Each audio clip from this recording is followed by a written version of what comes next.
Greetings, EPQists. It's the presentation that you have been waiting for. It's a little video presentation on footnotes. Just thought I would do something to clarify what you need to do for your footnotes. So let's have a look. So first of all, every source used in your EPQ needs to have a footnote, particularly things like statistics, arguments, and interpretations, because these are other people's work, either in terms of thinking up the argument or collecting and analysing the statistics and resources. And one of the big reasons you footnote is to avoid plagiarism. So statistics, arguments, and interpretations need to be footnoted in your EPQ. So when you are footnoting these arguments, analysis and interpretations, blah, blah, blah, blah, blah, you need to do a detailed analysis of the reliability of the argument the first time a source is used. And if you use it later on, if you're bringing up a particular argument or statistic or idea that needs further debate or discussion. So what you might find is that the first time you reference a source and do the analysis, it's quite a general one about the general reliability of the author of the publication and the importance of the date. And then when you when you're making an argument later on in the text, when the author has said a specific thing or a sort of a slightly different argument, then you might explore the specific issues around that argument, if that makes sense. So, how do you footnote? Well, within the sort of main body of the text, if you've put in an argument, then next to it you will have a little number, and then below the line on your page, as you can hopefully see here, you will have a corresponding number which explains where you got that information from.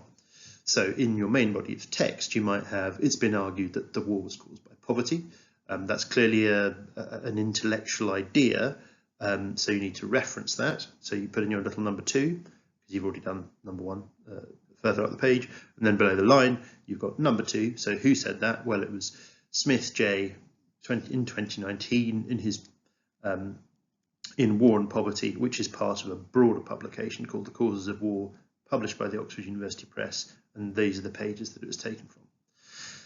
So that's what you need to do every time you reference something. Now, just a handy little trick, if you don't already know, and that is the using the sort of phrase or short, don't know, phrase, not really, anyway, using IBID. And IBID basically means exactly the same as above, or exactly the same as has been previously stated. So if you've got 2 or 3 quotes or references to Smith in a page, one after the other, then you can just do, as you can see on the page here, the first time you refer to Smith, it's Smith J, blah, blah, blah, blah. And then if your next reference is also Smith, you can just write IBID, IBID. And then if your next reference is also Smith, number 4, IBID again.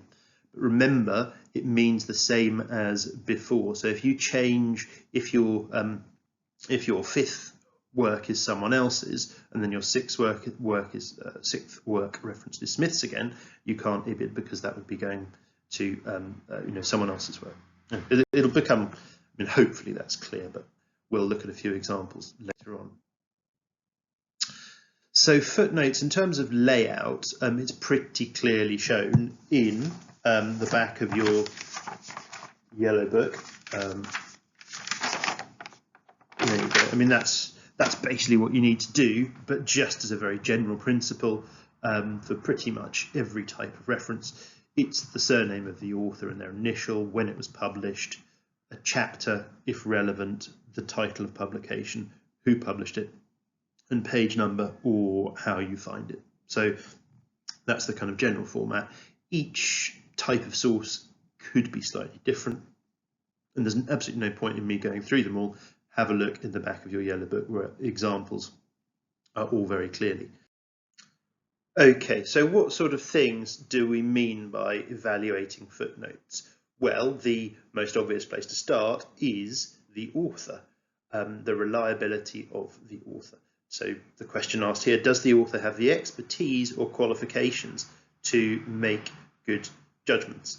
So, so you might have someone who's extremely intelligent, and you will find this a lot in science, especially some of the sort of crazier pseudosciences and slightly weirder theories where someone will say, oh, look, this scientist is saying this. What you'll often find there is that you've got someone who is intelligent with significant qualifications in one field, who is actually talking about a very different field in which they don't have the relevant expertise or qualifications. So, for example, you might have someone who is a professor in particle physics, unbelievably intelligent, brilliant with maths, who's got a brilliant understanding of the fundamentals of the universe. But to what extent are they actually qualified to comment about biology, about vaccines, or about medicine? So you do need to see whether someone has got the qualifications necessary to make sensible comments about your particular area. And obviously, the more complex and demanding the comment or the argument, the better their qualifications and experience needs to be. So, for example, you are asked an imaginary professor in particle physics, might be able to make some sensible and relevant comments about biology in general, some simple low-level stuff. They might say, well, using intelligence and critical thinking and logical process, this seems like it could be a reasonable answer. If you're asking someone to drill down into the absolutely specialist end of a topic where only 5 people in the world really understand it, then you really need to refer to the experts. The next thing to consider about an author is, do they have a significant bias that affects their work? Now, what we need to try and sort of stay away from here is this quite simple, low-level attribution of bias where there's no real evidence.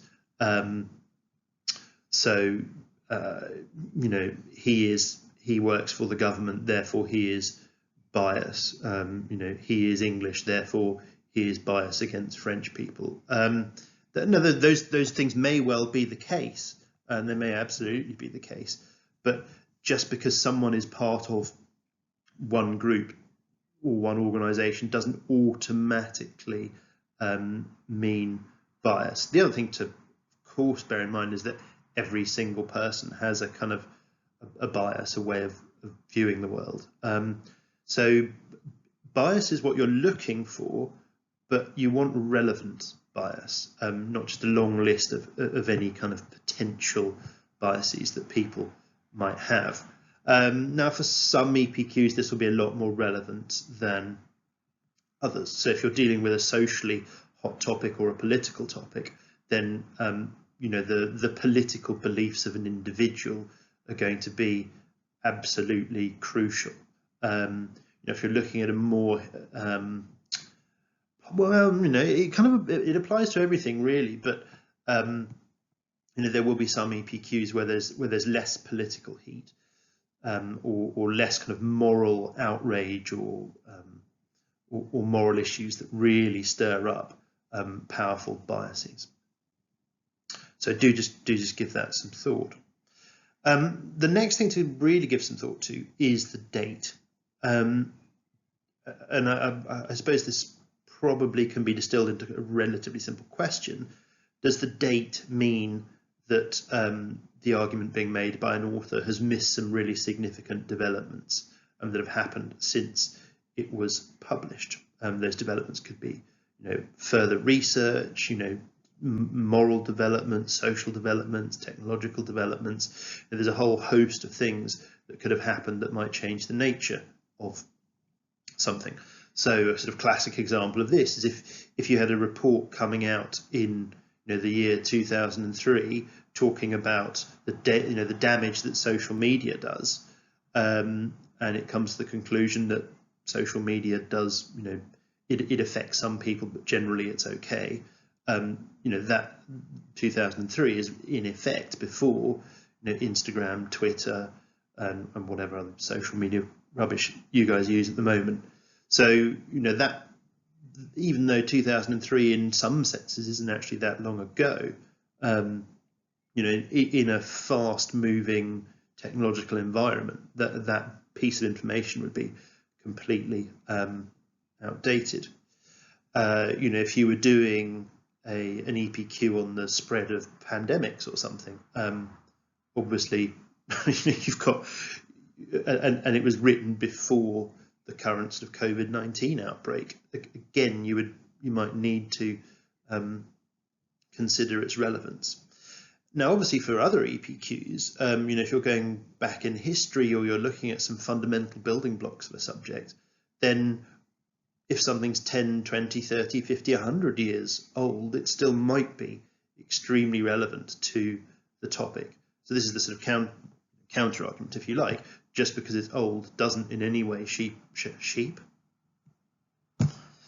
because it's old doesn't mean in any way, shape or form that it's actually wrong, but do just bear that in mind. Okay. So what else will we look at in terms of analysis of footnotes? So publication and publisher. So this can be quite important. So does the publisher, the organisation that published the journal or who provide the website or who publish the book, do they have a good reputation? And do they have the expertise that would allow them to work out whether they're publishing something sensible? So, for example, would a newspaper like the Telegraph or the Times or the Guardian, would they have the expertise to be able to judge whether our particle physicists professor's article on particle physics, which deals with the most insanely complex particle physics, would they really have the knowledge to, or the kind of expertise or understanding to know whether he was writing a good article on the sort of in-depth nature of particle physics? I mean, maybe, maybe not. So this is one thing that you've got to consider. It doesn't mean you can't use a source, of course, but does the publication have the knowledge to work out whether the article they're publishing is sensible? Another thing to consider is the medium, so the method of communication, actually suitable for expressing the depth of this type of argument? And again, going back to newspapers, newspapers are there to sell papers, to sell advertising space, and so they want to communicate in short, punchy headlines with easily readable articles that kind of pander to the prejudices of their audience, and that goes for every single paper. So, is a newspaper actually going to be a reliable way of expressing a very complex scientific topic? Maybe, maybe not. Again, these are the sort of judgments that you've got to reach. When you're looking at publishers, sometimes it might be relevant to sort of dig into the biases of the publishers. Who funds the organisation? What are their political beliefs? What are their social beliefs, moral beliefs, etc., etc. So if you're looking at a news service, for example, who funds them? So Al Jazeera is funded by, oh God, I think it's Oman. Is it the Sultan of Oman? Anyway, it's funded by one of those one of the sort of rulers of a Middle Eastern country, and while some of their reporting is very good, there are clearly areas that they don't report on or are not allowed to report on because they interfere with the political aims of their funder, and that goes for almost every news organisation, one could argue. So do just give the institutional biases and purposes some thought as well. Okay, so here are hopefully some examples of what I've been talking about. So you're writing your EPQ, you've put forward, it's on science, you've put an idea of Smith's forward. This is the first time that you've quoted Smith, and so this is what the footnotes would look like. So the sort of standard format, Smith S, his name, 2020 when it's published, the science of science, and then which is his article, and then it's in the Journal of Science, and it's pages 230 to page 238.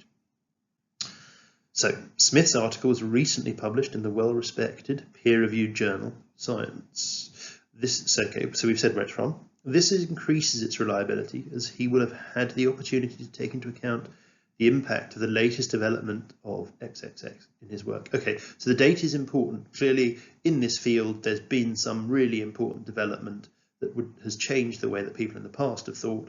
And because Smith's writing after that development, his argument is still relevant.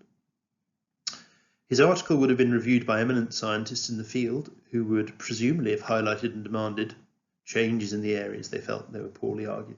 Now, this is a bit generic, but I think it's an important point to make about journals, scientific journals, especially where expertise and knowledge is important. So that sentence is something that I don't recommend copy and pasting, but that sort of sentiment could be expressed in quite a few analyses of journal articles. So moving on. However, whilst Smith is a scientist, his previous experience and work has focused on ... And so perhaps his view is less relevant than more experienced scientists in this field. So here we're putting in a bit of balance, and we're not saying that Smith is definitely wrong, but we are just pointing out that Smith is a scientist, he's publishing in a peer-reviewed journal, which is good. Generally, his expertise and his research has been in a slightly different area, so we need to just be a little bit careful about his reliability. Okay. Now, just below, you'll see IBID, as we were talking about before. So what's clearly happened in the page above is that we've referred to Smith and the science of science. Then we've written another couple of lines, and we've referred to Smith again in the science of science. So rather than doing all of this analysis again, rather than even rewriting just Smith S and the science of science, because it's referring to the source above, all we need to do is okay. Let's look at some more examples. So another example. So Jones O 2012, Jar Jar Binks is a fascist, published in The Guardian the 1st of May on page 3.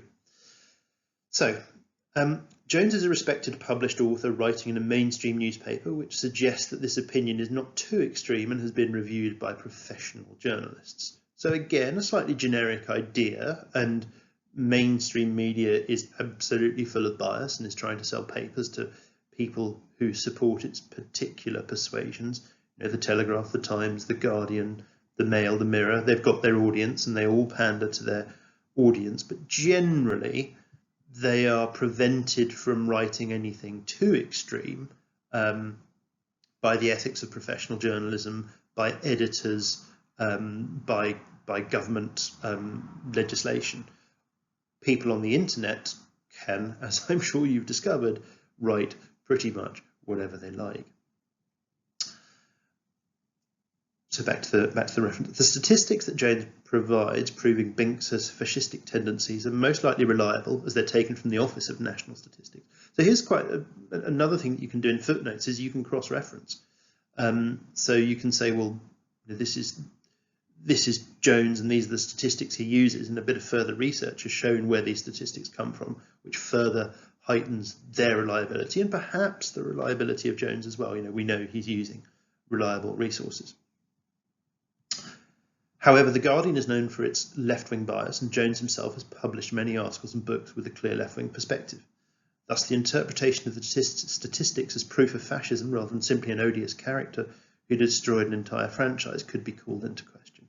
So again, here's our kind of our argument and counter-arguments. The Guardian is it's a well-respected mainstream journal, and Jones is a well-respected mainstream journalist. However, there's a clear institutional and personal sort of political bias, if you like, and when we're looking at this particular argument of whether someone is a fascist or not, this would be a really important political perspective to consider. This is where someone's emotions and sort of prejudices really would come to the fore. If you're looking at something much less political, then maybe the political bias of the Guardian and the journalist would be less relevant, less significant. Now, just below that, as you can see, we've done another reference in this imaginary work, and it's Smith again. But because we've already analysed Smith, all we need to do is this simple reference: Smith S. 2020, The Science of Science, blah, blah, blah, and then on we go.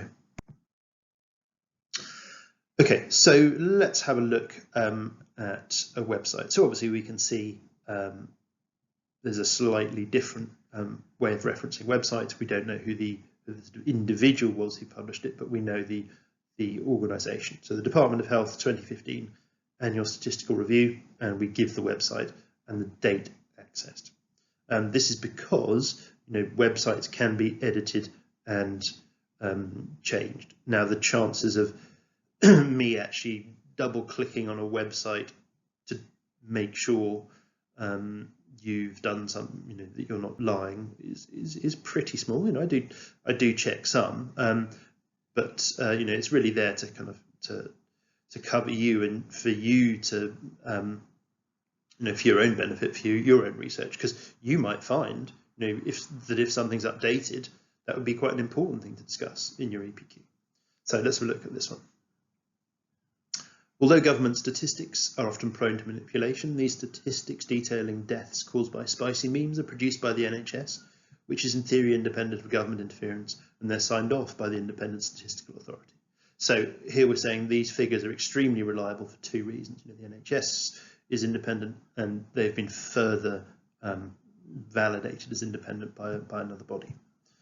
The statistics paint a bleak picture of the government's response, which arguably supports the idea that they haven't been manipulated. So, here's a bit of evaluation on ourselves. We're worried about this government interference, but if they had been interfering, surely they would have made the statistics look better. However, their value as evidence is somewhat limited, as whilst they do include some dubious Pepe memes, they are from 2015 and do not take into account the trauma caused by the dancing coffin meme, which rose to prominence in early 2020.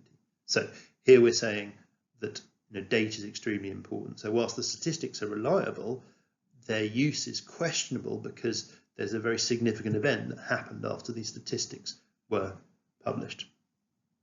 Now, if we look at the rest of the page, again, we've got another reference to Smith. So we're just chucking in that simple line because we've already analysed Smith. We don't need to do it again. Now, our third reference is going back to this Department of Health statistical review, but we can't use IBID, even though we've just analysed it on the page above, because if we used IBID as quote number for sort of point number 3, that would mean we were referring to Smith rather than the Department of Health. So there we go. That's a quick run through footnotes and examples. Now, again, I think one of the best things to do is to look at some of the past EPQs and see how they've approached it. The two exemplars that you were given at the beginning and that I think are on the VLE, their footnotes were reasonable but not great. If you look at the two EPQs that I gave you on chat, I think Ria's and Maddie's, they had a much better, slightly more sophisticated approach to analysis and footnotes. So there we go. That's just a brief run through footnotes. I hope that all makes sense. As always, if you want any further clarification, just message me on chat. Yes, just before I go, just a couple of things that students have done in the past, or they've sort of noticed in the past. It can be really quite tempting to do a lot of your footnotes at the end, and some sort of EPQ groups do that. They just do all of their footnotes at the end. I I think that's really boring. If you know you have to sit down and do 40 of these, 48 hours before handing in your EPQ, it's just a grim slog. And if you just do them as and when they come up, it's only a couple of minutes. It's simple and clear. It also gets you thinking about the potential bias of these articles in your argument. Whereas I think if you leave it all to the end, you may not be as evaluative and as analytical as you should be. Some people do them in chunks. If you've done a lot of research, you're really stuck into the argument, you might do 5 at a time. Sorry, COVID's catching up with me. But I would just do them as and when you go. Anyway, good luck with everything, and I will speak to you in a couple of weeks, perhaps, when I take in your work in progress. Take care.